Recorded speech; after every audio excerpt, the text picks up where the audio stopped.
Fala, povo de Deus, quinto dia da nossa série, a vida de Davi, 2 Samuel capítulo 5, e agora Davi vai ser ungido rei pela terceira vez. Amém? Representantes de todas as tribos de Israel foram dizer a Davi em Hebrom: somos sangue do seu sangue. No passado, mesmo quando Saul era rei, eras tu quem liderava Israel em suas batalhas.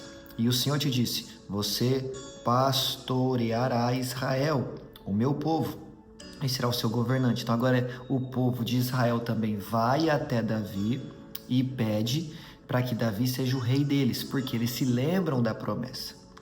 Então todas as autoridades de Israel foram ao encontro do rei Davi em Hebrom.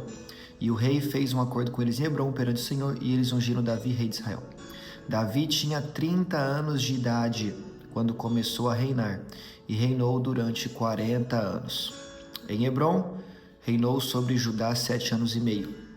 E em Jerusalém, reinou sobre todo Israel e Judá 33 anos. Então, quando começou a reinar, ele tinha 30 anos e ao total reinou 40. Então, 3, 4, 5, 6, 7. Reinou até os seus 70 anos, certo? Mas desses 40 anos, 7 foi em Judá, 33 em todo Israel, tá? Quando José subiu ao governo, com 30 anos. Quando Jesus começou seu ministério, com 30 anos. Então, tem algo aí no 30, né? Um mistério de Deus em começar algo na vida das pessoas. Amém? O rei e os seus soldados marcharam para Jerusalém para atacar os jebuseus que viviam lá. E os jebuseus disseram a Davi: você não entrará aqui, até os cegos e os aleijados podem se defender de você. Eles achavam que Davi não conseguiria entrar, mas Davi conquistou a fortaleza de Sião, que veio a ser a cidade de Davi. E naquele dia, disse Davi: quem quiser vencer os jebuseus terá que utilizar a passagem de água para chegar àqueles cegos e aleijados, inimigos de Davi. É por isso que dizem que os cegos e aleijados não entrarão no palácio. Aqui cria-se uma ideia de que Davi não gostava de cegos e aleijados. E aí Deus corrigiu o coração de Davi quando fez Davi buscar Mefibosete, que era aleijado, né? Eu não tenho essa interpretação. A minha interpretação aqui é que Davi foi atacar os jebuseus e eles falaram: ninguém vai entrar aqui. Você não vai conseguir, Davi, porque até cego e aleijado se defende de você. E aí Davi usa essa mesma frase contra eles, mas não significa que Davi odeia cegos e aleijados. Tá? Essa é a minha interpretação, estou trazendo isso como título de curiosidade, porque tem gente que ensina a passagem de Mefibosete como sendo Deus curando o coração de Davi. Eu não vejo dessa forma, vejo Davi expressando isso aqui e cria-se até essa frase, né? Cegos e aleijados não entraram no palácio, por causa daquilo que foi dito, tá? Pelos jebuseus, inimigos de Davi. Porque se fosse o caso de Davi estar sendo curado, eu acredito que a Bíblia estaria relatando isso lá na passagem de Mefibosete, que nós vamos chegar lá ainda, tá? Davi passou a morar na fortaleza e a chamou de cidade de Davi. Destruiu defesas na parte interna da cidade desde Milo. E ele se tornou cada vez mais poderoso. Por quê? Porque o Senhor, o Deus dos exércitos, estava com ele. Então, aonde está o segredo do poder de Davi? Em Deus, o Deus dos exércitos, tá bom? Você quer se tornar cada vez mais poderoso, mais forte, mais estável e firme na posição que Deus te colocou? Continue dependendo do poder dele. O erro de muitas pessoas é depender do poder de Deus para chegar num lugar e depois achar que não depende mais, e depois achar que não precisa mais, e depois achar que pode deixar Deus para trás. Esse é o erro de muitas pessoas, só contar com Deus na hora que precisa. Entre aspas, porque precisar a gente precisa toda hora, né? Mas na hora que precisa, aí a hora que chega lá esquece. Não cometa esse erro. Davi não cometeu esse erro, Saul cometeu. Poucos tempo depois, Irão, rei de Tiro, enviou a Davi uma delegação que trouxe toras de cedro e também carpinteiros e pedreiros que construíram um palácio para Davi.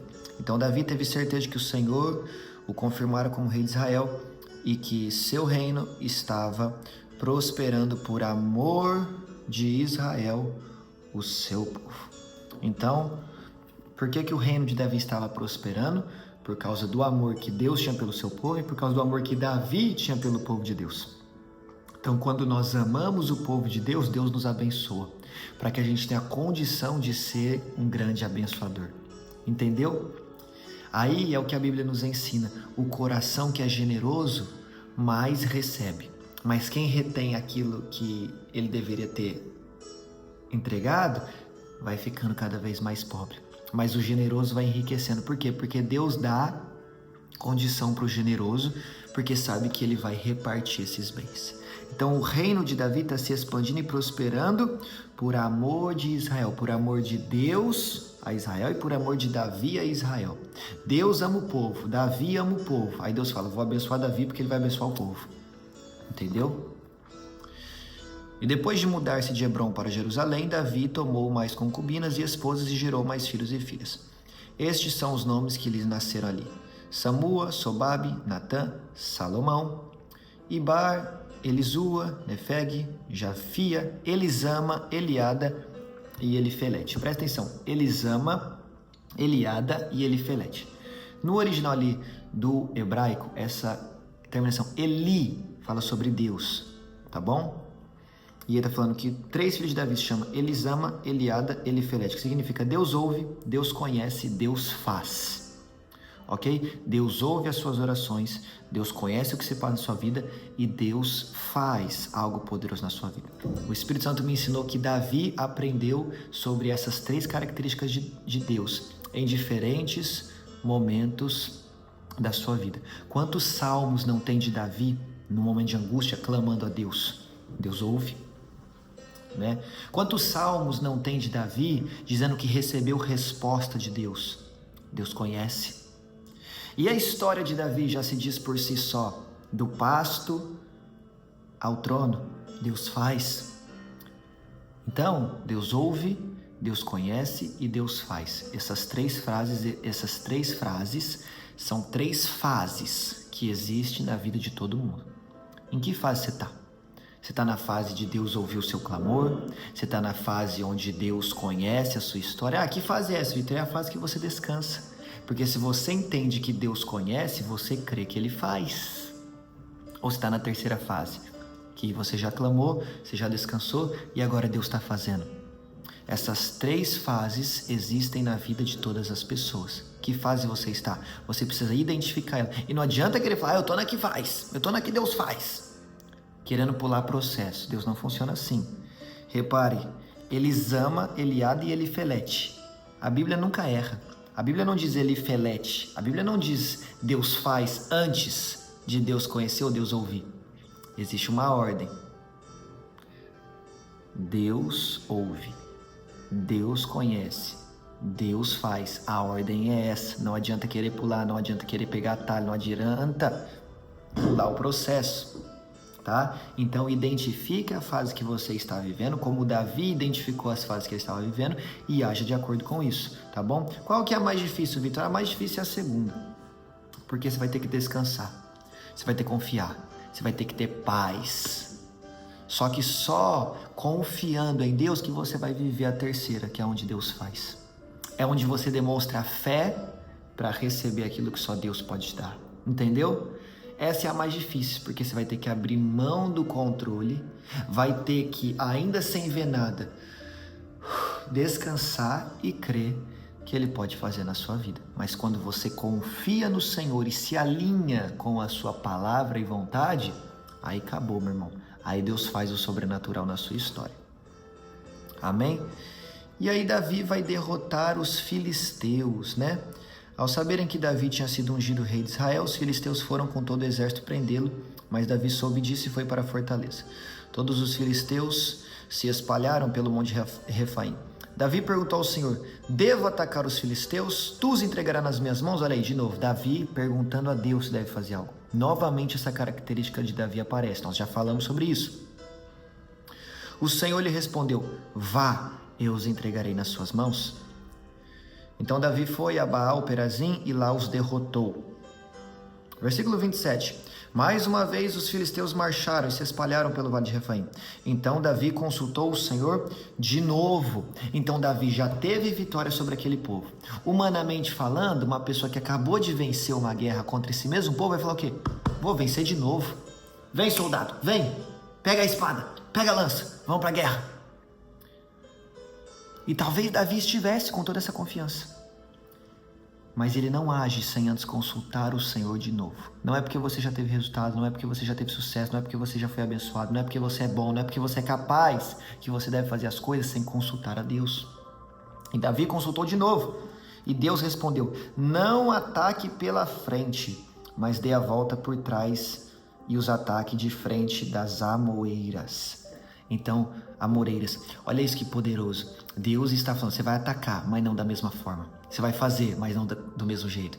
Eu vou te dar uma nova estratégia. Deus é aquele que nos dá novas estratégias. Porque talvez se Davi atacasse da mesma forma, o exército filisteu já estava preparado. E agora, ao invés de Davi ganhar, ele perderia. Deus sabe disso e fala, você vai atacar, Davi, mas vai ser de forma diferente. Eu vou te fazer dar a volta e você vai atacar pelo campo das amoreiras. E se Davi não consulta ao Senhor, talvez ele perderia a batalha. Entendeu? Porque é importante você sempre consultar a Deus, ainda que você conheça os caminhos, ainda que você saiba como fazer, você não sabe o que o inimigo está pensando lá do outro lado. Você acha que lá do outro lado é bobo? Você acha que só você é esperto? O outro lado também pensa, também se prepara, também planeja. A diferença está em quem consulta a Deus e quem não consulta. Assim que você ouvir um som por cima das amoreiras, saia rapidamente, pois será esse o sinal de que o Senhor saiu à sua frente para ferir o exército filisteu. E Davi fez como o Senhor lhe havia ordenado e derrotou os filisteus por todo o caminho de Gibeon até Gézer. Então olha isso, Davi, quando você ouvir em cima da copa das amoreiras, em cima da árvore, passos, saiba que são os passos do Senhor e que Ele saiu à tua frente. Agora, eu não imagino Davi no exato lugar que Deus mandou ele ficar, conversando, falando, gritando, tocando tambor de guerra, sendo que ele precisava ouvir os passos do Senhor. Eu imagino ele em silêncio, à espera de ouvir os passos de Deus. E você, como você imagina? Eu imagino em silêncio, porque para ouvirmos a voz de Deus, para ouvirmos os passos de Deus, nós precisamos fazer silêncio. Sabe por que muita gente entra no seu secreto e não ouve Deus? Porque não para de falar. E você tem que falar, mas é um diálogo, não é um monólogo. Você tem que falar, mas você tem que parar para ouvir. Então você quer ouvir os passos do Senhor saindo à sua frente? Você quer ouvir a voz do Senhor bradando em seu favor? Faça silêncio. Há tempo para todas as coisas, há tempo de falar, mas há tempo de fazer silêncio. Então faça silêncio para você ouvir os passos do Senhor saindo à sua frente. E quando você tiver certeza que Deus está à sua frente, vá e vença no nome de Jesus. Davi consultou ao Senhor, Deus ouve, ele orou. Davi foi para o campo das amoreiras e fez silêncio, descansou, esperando o Deus que conhece agir, para então provar do Deus que faz e sair à batalha e vencer. Deus ouve, Deus conhece e Deus faz. Obedeça e seja fiel a essas 3 fases da sua vida. E assim como Davi teve sucesso, você também terá. Amém? Que Deus abençoe em nome de Jesus.